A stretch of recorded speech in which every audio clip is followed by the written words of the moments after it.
Bom dia, galera. Rodrigo Rettico aqui para gravar uma revisão agora para o segundo ano, tá? Eu e a Marie já estamos preparados aqui. Hoje ela prometeu se comportar, não derrubar a câmera nenhuma. Eu espero que ela faça isso. Ela tá ali curtindo os matinhos dela. E essa revisão ela vai abordar ali os módulos dos 5, 6, 7 e 8, que vão cair nessa P2 de vocês, tá bom? Estou criando a tradição de fazer esses vídeos domingo de manhã, então, por favor, qualquer deslize ou qualquer cãibra mental, tá bom? Vamos começar aqui resolvendo os exercícios do módulo 5, que fala ali sobre o neoimpressionismo. E ali no exercício de fixação a gente já tem ali uma questão muito simples, né? Quem foi o principal desenvolvedor do neoimpressionismo? Alternativa B, né? George Seurat. E a partir de quais estudos científicos o neoimpressionismo foi desenvolvido? Gente, eles foram desenvolvidos a partir do princípio da ótica, né? De que a imagem ela não precisa se formar diretamente, não ser formada diretamente no quadro, ela pode se formar diretamente nos nossos olhos. O nosso olho é capaz de juntar pontinhos quando eles estão próximos uns dos outros e criar uma imagem, misturar as cores, tudo isso na nossa mente. A gente vê um pontinho azul lá no pontinho vermelho, a uma determinada distância a gente não vê dois pontinhos, a gente vê apenas um pontinho roxo, né? A partir desses estudos científicos é que eles vão trabalhar essas questões. A questão ali do exercício contextualizado, ele pede para você explicar de que maneira o método de pintura neoimpressionista se relaciona com as imagens projetadas pelos televisores, aponte similaridades e diferenças entre esses dois processos de produção de imagem.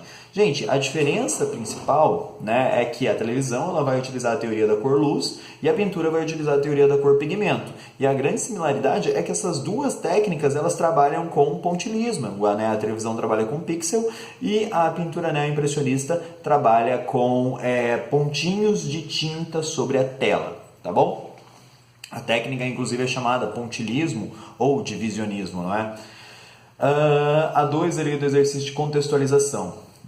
Fala ali sobre uma obra e tal, daí pede no impressionismo as figuras são espontâneas, vívidas, enquanto nos trabalhos de Seurat elas eram estáticas, como os bonecos de cera, pois os artistas do neoimpressionismo não viam sentido em fazer obras que mostrassem o instante, já que seus quadros podiam levar até anos para ficar prontos. São murais, gente, que esses caras fazem. Tipo, tem obras do Seurat que tem 3 metros e pouco de comprimento, por 2 e pouco de altura. Então era muito tempo ele trabalhando ali naquela técnica de pontilhismo até chegar no resultado final, tá bom?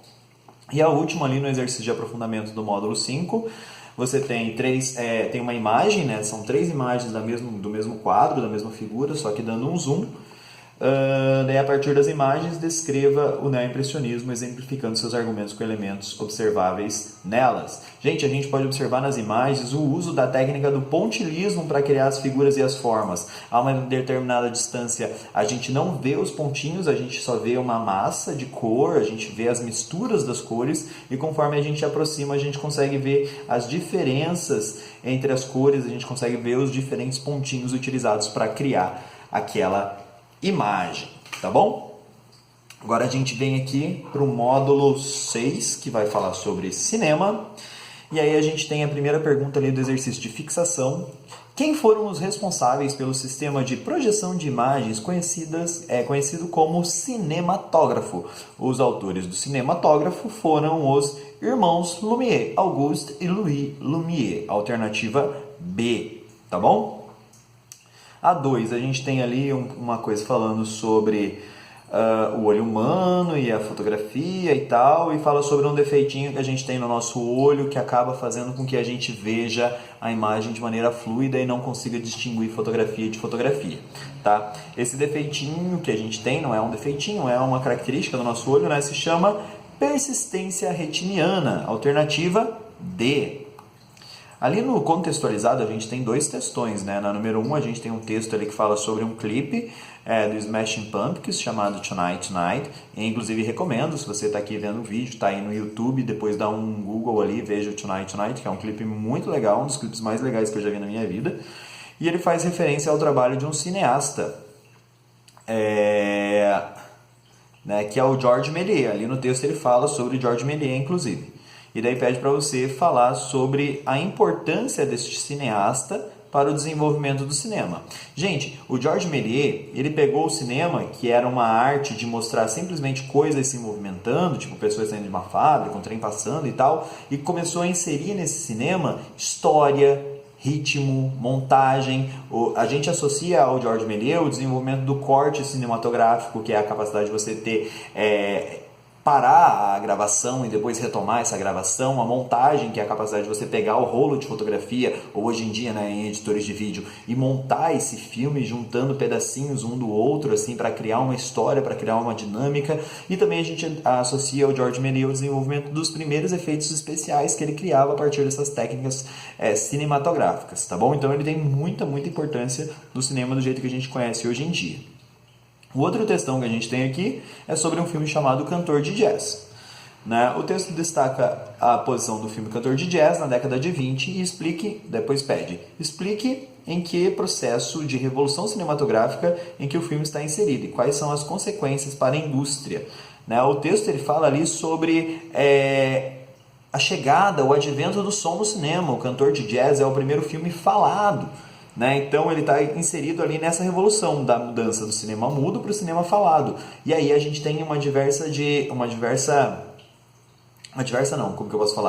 a gente tem uma série de mudanças no método de produção do cinema, onde você começa a inserir diálogos, começa a ter música no cinema, os atores começam a ter que trabalhar a voz. Então você tem ali uma mudança muito grande nos paradigmas de produção cinematográfica, tanto que virou um padrão depois disso o cinema falado. Charlie Chaplin ele relutou e tal, continuou fazendo cinema mudo, mas o cinema pouco a pouco foi caminhando em direção a este cinema falado.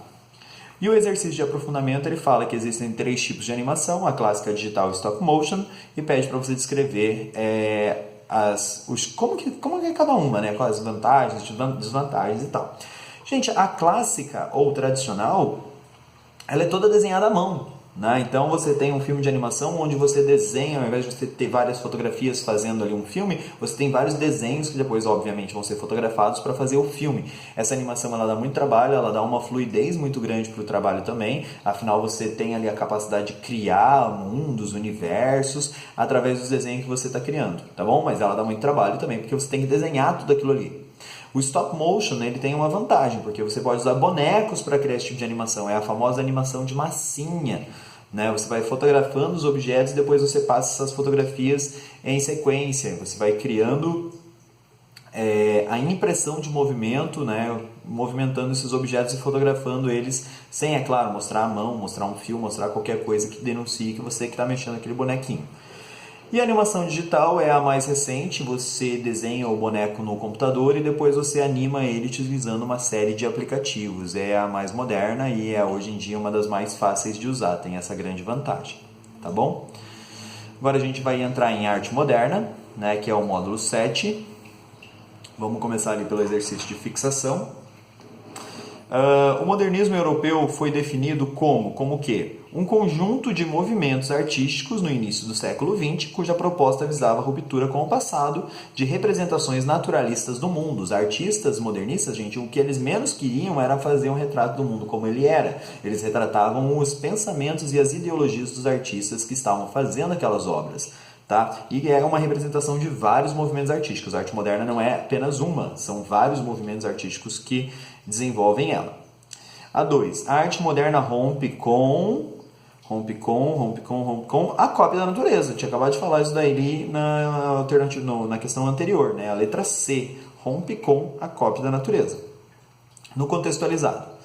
Explique por que usamos o termo vanguarda como sinônimo de arte moderna. Gente, vanguarda é um termo militar que representa o pelotão de frente, aqueles soldados que chegam na guerra primeiro, atiram primeiro e morrem primeiro. Os artistas de vanguarda eles são exatamente isso. Eles são soldados, eles são pessoas, aí fazendo uma analogia, que estão dando a cara a tapa primeiro, ou seja, que estão pondo os seus pés no campo de batalha primeiro e discutindo, desconstruindo algum conceito, alguma ideia passada e criando ideias novas. Eles estão abrindo caminho para que novos artistas possam fazer novas coisas depois deles. Os artistas de vanguarda, então, são os que primeiro se expõem num meio de discussão, aqui no caso de discussão estética ou de ideias artísticas sobre o que é arte, tá bom? A 2 fala ali um pouquinho sobre arte moderna e depois pede para explicar a diferença entre o belo acadêmico e o belo moderno, apontando os antecedentes que levaram os artistas modernos a romper com o passado. Gente, belo acadêmico é aquela ideia da academia que a gente está falando desde o impressionismo. A academia, ela meio que regia as regras do que era a arte certa e o que era a arte errada, o que era a arte bela, o que era a arte feia, né? Então, a arte moderna ela vem para romper com esse belo acadêmico, criando novos modelos do que seria belo, que é um belo que não é mais a representação da natureza, é um belo que às vezes é grotesco, é um belo que às vezes é estranho, esquisito. Então, ela rompe com isso. Isso daí é uma herança já do romantismo, né, que vai começar a valorizar o subjetivo do artista, do realismo, que vai começar a pegar temas sociais e mostrar que a sociedade também pode ser bela, o ser humano como ele é também pode ser belo. O impressionismo, que vai trazer novas técnicas, tá? Então é uma série de antecedentes aí que você pode citar.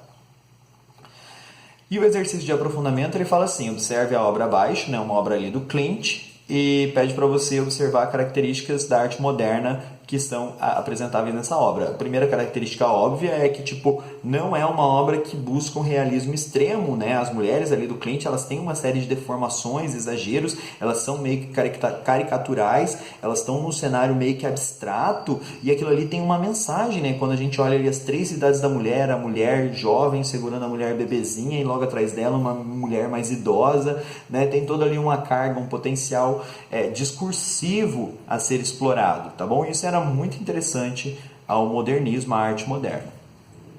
E aqui o último módulo, que fala sobre fauvismo e cubismo.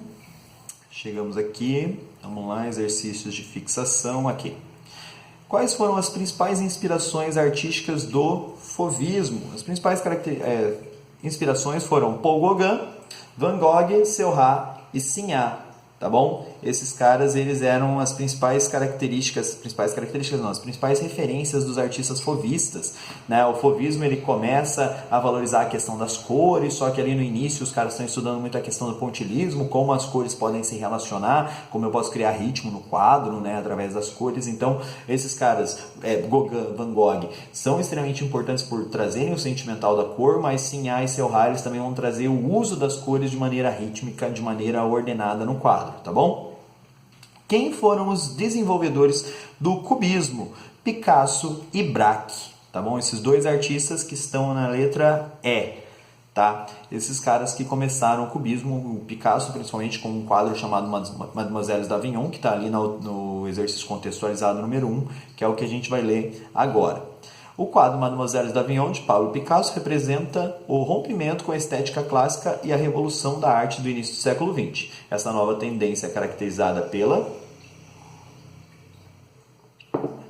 pintura de modelos em planos irregulares, né? Essas mulheres aí do quadro Mademoiselles d'Avignon é um grupo de prostitutas que o Picasso gostava de visitar quando ele ia na cidade de Avignon, e ele fez esse quadro mostrando ela todos em planos disformes. É uma característica bem marcante do cubismo, né? Você tem esses vários planos, às vezes planos diferentes do mesmo objeto no mesmo quadro, ou seja, o objeto de frente, de lado, de costas, de cima, de dentro, de fora, no mesmo plano. Isso é bem comum dentro do cubismo. A 2 ali do contextualizado, a gente também tem uma obra do Picasso, agora a Guernica, que é talvez a sua obra mais famosa. Fala ali um pouquinho sobre a história da Guernica e depois pede. Essa obra cubista apresenta elementos plásticos identificados pela letra A também. Olha só, painel ideográfico monocromático, esse quadro ali é preto e branco e cinza, que evoca várias dimensões de um evento, renunciando à realidade e colocando-se em plano frontal ao espectador. Como assim plano frontal? É aquilo que eu acabei de falar sobre os planos irregulares. Tipo, ele pega as costas dos objetos, às vezes, e coloca de frente para você, como se o objeto tivesse explodido de fato. Tá bom? Então, é a letra A. E no exercício de aprofundamento, a gente tem ali um quadro, um pedacinho, né, de um quadro fauvista e um pedaço de um quadro cubista, e pede para você fazer uma comparação destacando as diferenças entre os movimentos. Gente, fauvismo vai focar principalmente na cor, no potencial expressivo a partir da cor, o selvagem, o primitivo, a essência humana, tá? Enquanto o cubismo ele vai focar principalmente na forma, na análise geométrica das formas, a composição. Ele não vai focar na cor, tanto que no começo o cubismo ele vai focar muito na ideia do monocromático, ou do claro escuro, ou do de cores análogas, cores terrosas, cores neutras. Ele não vai focar tanto em cores gritantes, em mostrar cores contrastantes no quadro. No comecinho ele vai focar simplesmente nesses aspectos mais da forma no quadro. Então as principais diferenças entre eles são isso. Tipo, o Fauvismo vai focar muito mais pro lado da cor, da expressão, através da cor, enquanto o Cubismo ele vai focar muito mais na análise, através da matemática e da composição ali da forma. Tá bom? Galera, espero que a revisão aí ajude vocês nessa provinha. Estudem bastante. A Marie, né, hoje não derrubou o nosso equipamento, né, o vídeo ficou tranquilinho. Espero que ajude vocês. Qualquer dúvida, deixa aí nos comentários, manda mensagem lá na página. Manda mensagem na página que é fácil também, eu respondo bastante. Só não adianta ficar mandando mensagem, pelo amor de Deus, tipo, na madrugada anterior da prova. Eu não vou ver, gente, eu vou estar dormindo, eu durmo também, né, professores eles dormem e às vezes eu posso não ver a sua mensagem até a prova. Então veja esse vídeo, comente o mais rápido possível e é isso aí, tá bom? Grande abraço para vocês e até a próxima.